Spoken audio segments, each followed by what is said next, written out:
早上6点，我们来到了邓大叔租住的房子。没开门，你吃的我们这个饭不啊？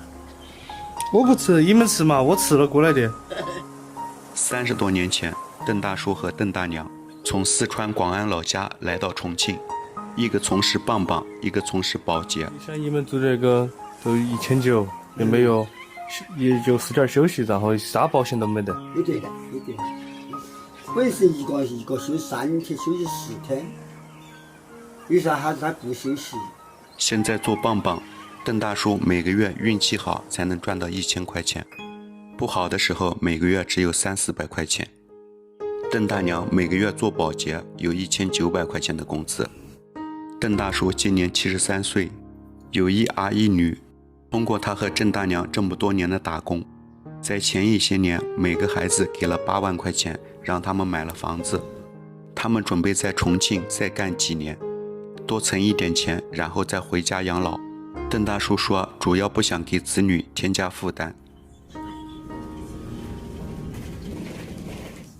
现在重庆市区的棒棒已经不像以前一样在大街上流动找活，他们有固定的区域。邓大叔每天要换乘2班公交车才能到达等活的地点。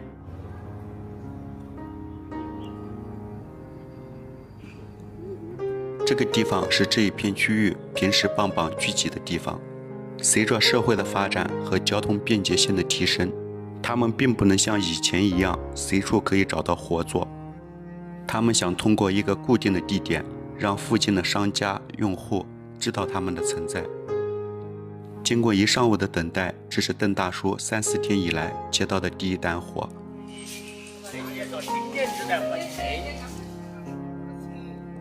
这位美女雇主也是到了他们平时聚集的地点，找到了邓大叔他们，现在正要带着他们去干活的地点看一看。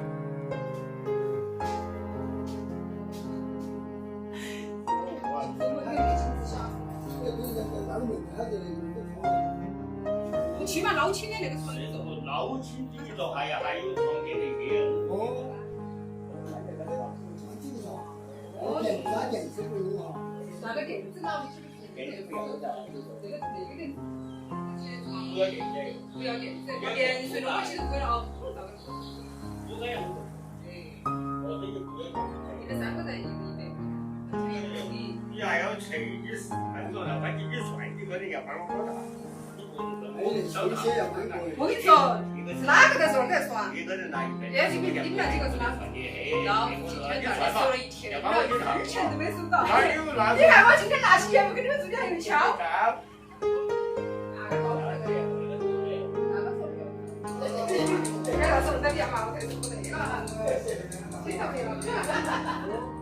经过和雇主的商谈和对现场的了解，邓大叔和陈师傅需要把5张铁床从这个地点拆卸后搬到另一个地点组装好，其中还包含了很多的杂物。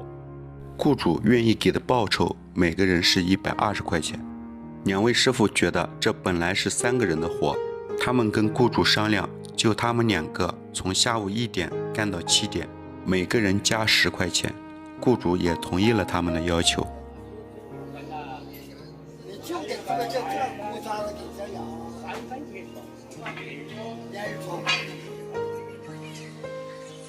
这个小面馆是邓大叔侄女婿经营的，每天午间开始忙碌的时候，邓大叔就帮忙给他送餐，搞搞卫生。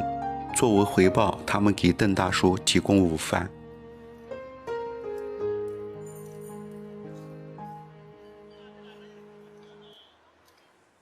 邓大叔的腿脚从前几年开始就不是很好，我们从视频中可以明显的感觉到，老人家都不愿意承认自己老了。他告诉我们，他现在还能扛100斤的东西。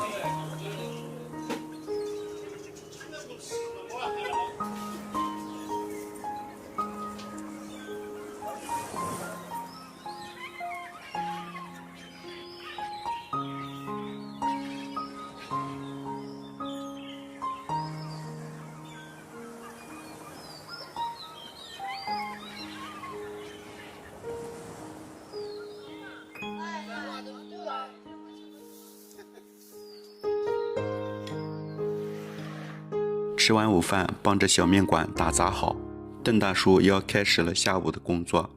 现在的棒棒，与其说是棒棒，不如说是靠着体力吃饭的苦力。找他们干活的，基本上都是各式各样的苦力活。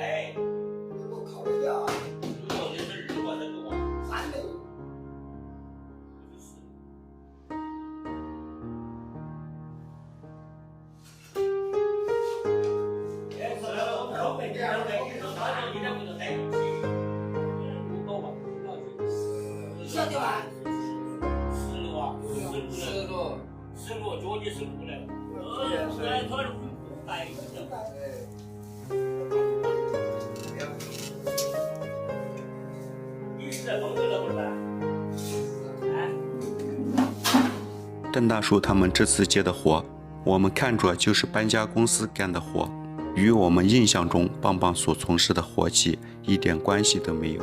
随着时代的发展，有些我们熟悉的行业注定会被淘汰，这是时代的选择，也是社会进步的象征。我们人力是无法左右的。对邓大叔他们这个年龄的老人家来说，这个收入我们看似很少，但是我们想一想，他们这个年龄现在回到农村老家，可能一个月100块钱都赚不到。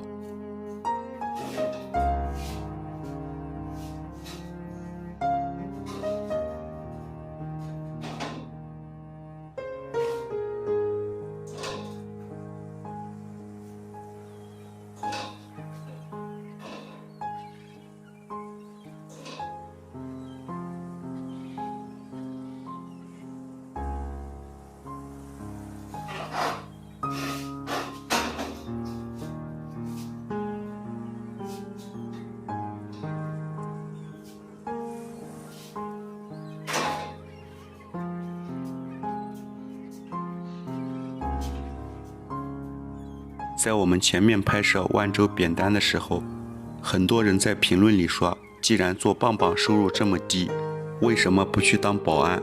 为什么不去送外卖？为什么不去工地？一连串的建议和疑问，让我们值得去深思这个问题。其实在这个社会上，我们每个人对工作的选择性是有限的，其实大部分人的选择都是被迫性的选择。我们不能站在认知高度的不同去质疑别人的选择。就拿邓大叔来说，30多年前他在家种地，偶然间得知来重庆做棒棒比在家种地强。我相信他当初的选择也许有无奈，但这个选择肯定是他当年当下最好的选择。如今30多年过去了，他已经变成一个古稀的老人。虽然这个行业目前赚不到钱了，但是他已经从事30多年了，他的认知点就在这里，你又让他如何去改变呢？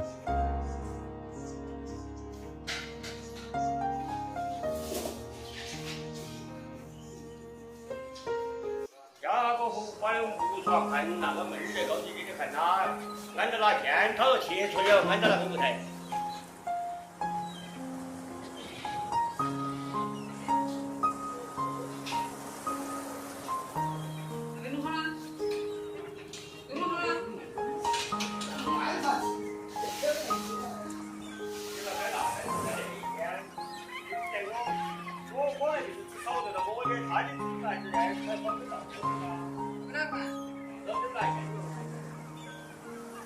下午6点半，邓大叔和陈师傅总算把活干完了。由于邓大叔没有智能手机，这位女雇主来到面馆换了一些零钱，给了邓大叔130块钱。这是邓大叔4天以来的第一笔收入。我的视频都会根据事实阐述，不会去凭空捏造事实。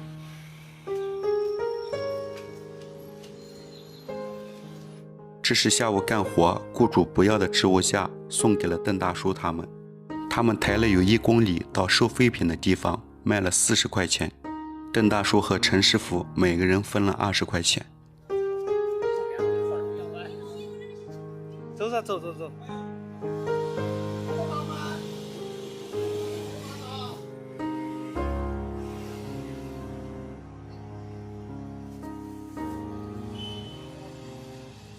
这些是做面剩下不要的菜根，邓大叔基本上每天都带回去当菜吃。从邓大叔每天等活的地方到住所，要换乘2班公交车，经历30-40分钟的路程。下车后还要走上几百米的距离才能到家。请安好扶手，不要再次。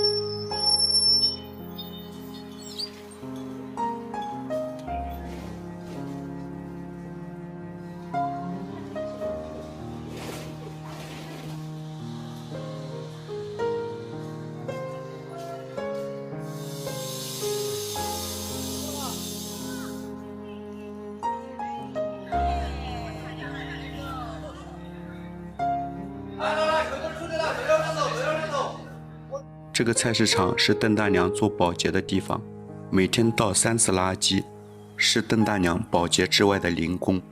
邓大爷早上去等活的时候会倒1次，每天晚上回家的时候会倒1次。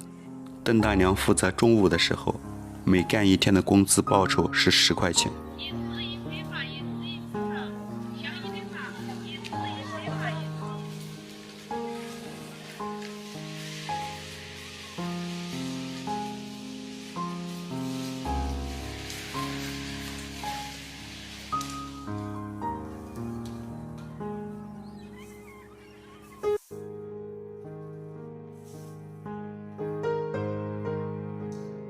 纸可以捡起去卖哈。看邓大爷捡这里面的垃圾，我们也非常的惊讶。第一次知道这些被人用过的餐巾纸都可以拿出来卖钱。同时我们也可以想象要捡多少餐巾纸才能卖上几块钱。我们本不知道邓大爷身后有这么多的故事。我们的摄影师老家是重庆的，因5一回家休整，正好让他在老家拍摄一部视频。他在街头遇见了邓大爷。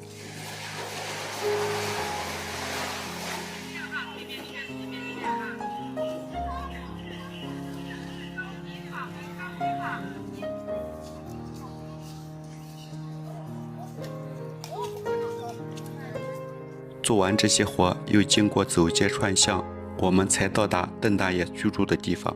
这个房子是每个月300块钱租的。我不吃，你们吃，个人吃，个人吃。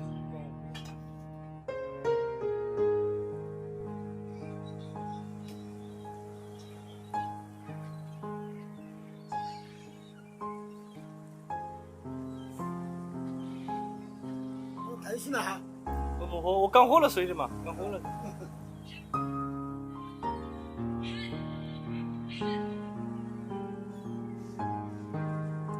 我们摄影师走的时候，给他买了一些水果，留了200块钱。他非常的不好意思，坚持要把摄影师送到车站。给我做个拜拜哈，我说走了。